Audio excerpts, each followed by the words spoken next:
Obligación de suscribir documentos. Cuando el hecho debido consiste en suscribir una escritura pública o cualquier otro documento, el mandamiento ejecutivo, además de los perjuicios moratorios que se demanden, comprenderá la prevención al demandado de que en caso de no suscribir la escritura o el documento en el término de 3 días contados a partir de la notificación del mandamiento, el juez procederá a hacerlo en su nombre como dispone el artículo 436. A la demanda se deberá acompañar, además del título ejecutivo, la minuta o el documento que debe ser suscrito por el ejecutado o en su defecto por el juez. Miren esta situación tan llamativa. Debes llegar a suscribir el documento o la escritura pública. Debes hacerlo y así te lo ordena el mandamiento ejecutivo. Además, en ese mandamiento ejecutivo, si tú los pides, también se van a decretar los perjuicios moratorios.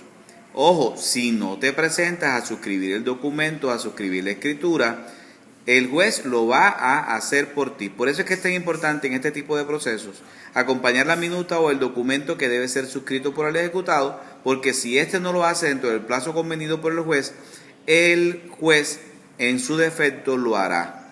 Cuando la escritura pública o el documento que deba suscribirse implique la transferencia de bienes sujetos a registro o la constitución de derechos reales sobre ellos, para que pueda dictarse el mandamiento ejecutivo, ¿qué se debe hacer? Se debe decretar la medida previa de embargo como medida previa y se debe presentar el certificado que acredite la propiedad en cabeza del ejecutante o del ejecutado según el caso. Ojo, hay que aportar el certificado que acredite propiedad y hay que hacer la solicitud de embargo del bien, es decir, sacar fuera del comercio ese bien para que se pueda cumplir la transferencia de ese bien que está sujeto a registro. O sea, además de la suscripción, que se haga la transferencia. El ejecutante podrá, oigan la palabrita clave, podrá solicitar en la demanda que simultáneamente con el mandamiento ejecutivo se decrete el secuestro del bien y, si fuera el caso, su entrega una vez registrada la escritura. Es decir, solicitamos inmediatamente: señor juez, hágame el favor, ordene que se me suscriba el documento y que se me entregue una vez suscrito el mismo, porque ya se daría la transferencia de ese bien inmueble de conformidad con lo que se convino en el documento, en el contrato o en la escritura. Y así, de esa manera procederá, firme el ejecutado o firme el juez. Acá, en relación con los bienes que son baldíos, ocupados con mejoras, se movían de otros medios de explotación económica, o en la posesión material que ejerza sobre bienes inmuebles de propiedad privada sin títulos registrados a su favor, no será necesario este certificado. Pero en estos casos acompañará certificado registrado de instrumentos públicos acerca de la inexistencia, ojo, se va a certificar la inexistencia del registro a favor del demandado, para que el juez pueda ordenar la suscripción de escritura y documento que verse sobre bienes muebles no sujetos a registro. Se requiere que estos hayan sido secuestrados como medida previa.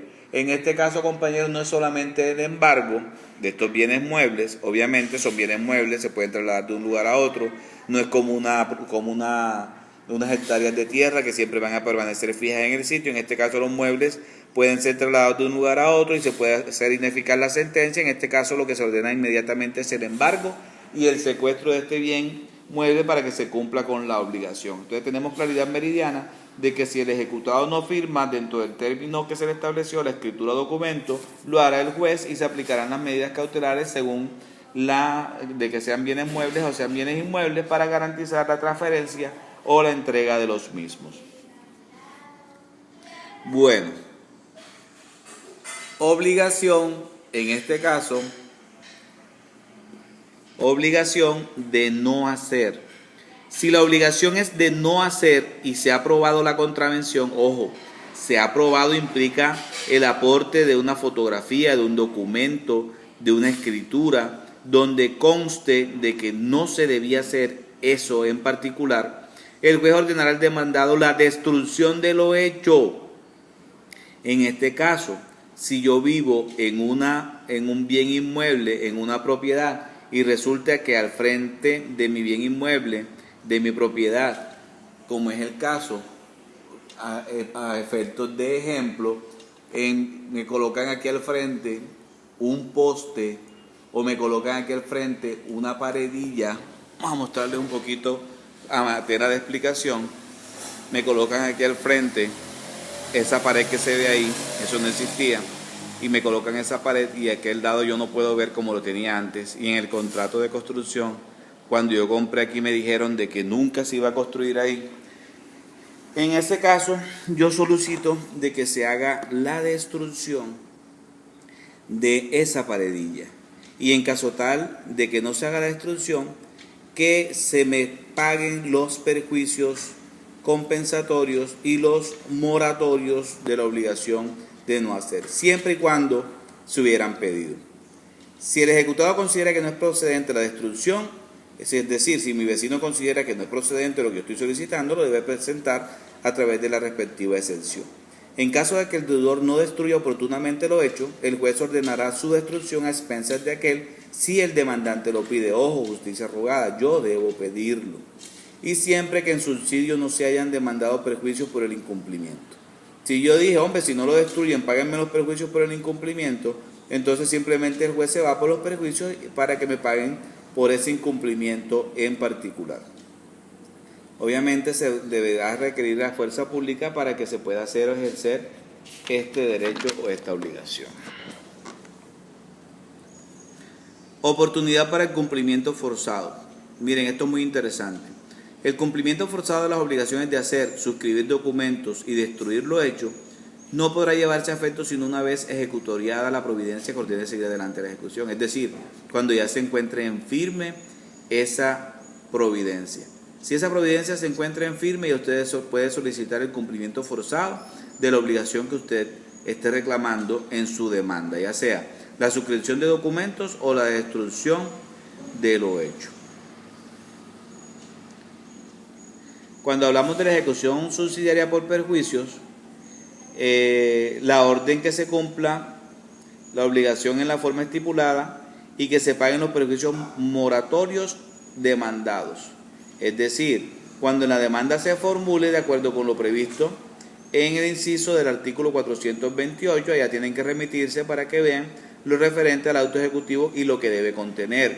¿Qué debe contener? Lo que ya les dije, el numeral primero, la orden de que se cumpla la obligación en la forma estipulada, que se paguen los perjuicios moratorios, la orden subsidiaria, es decir, si no se da la primera, se daría la segunda, que es la orden subsidiaria de que en caso de no cumplirse oportunamente el demandado la respectiva obligación, pague la cantidad señalada en el título ejecutivo o la estimada por el demandante como perjuicios.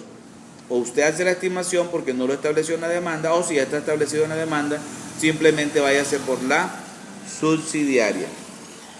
Aquí hacemos un repasito de lo que ya se ha visto anteriormente. El artículo 438, los recursos contra el mandamiento ejecutivo. Y aquí nos dice que el mandamiento ejecutivo no es apelable. El auto que lo niegue total o parcialmente y el que por vía de reposición lo revoque lo será en el suspensivo. Los recursos de reposición contra el mandamiento ejecutivo se tramitarán y resolverán conjuntamente cuando hayan sido notificados a todos los ejecutados. Miren lo que yo les venía hablando desde un principio. El mandamiento ejecutivo no es apelable, eso ya quedó claro. Pero sí el auto que lo niegue total o parcialmente. Y una negativa debe motivarse la negativa, debe explicarme por qué me niegan el mandamiento ejecutivo. Y si yo no estoy conforme con esa explicación, yo solicito por vía de reposición que lo revoque. El auto que lo niegue totalmente, total o parcialmente, y el que por vía de reposición lo revoque. Miren, la explicación es muy simple. Si el mandamiento ejecutivo se profiere, no es apelable, solo procede recurso de reposición. Si el mandamiento no se profiere, es decir, me niegan el mandamiento ejecutivo de manera total o de manera parcial, ahí sí cabe recursos de apelación. Y si yo presenté recurso de reposición contra el mandamiento concedido y ese recurso de reposición prospera y es revocado el mandamiento, esa nueva decisión implica la oportunidad de presentar recursos de apelación. Entonces es un punto claro que se debe tener en cuenta para efectos de el ataque al título ejecutivo.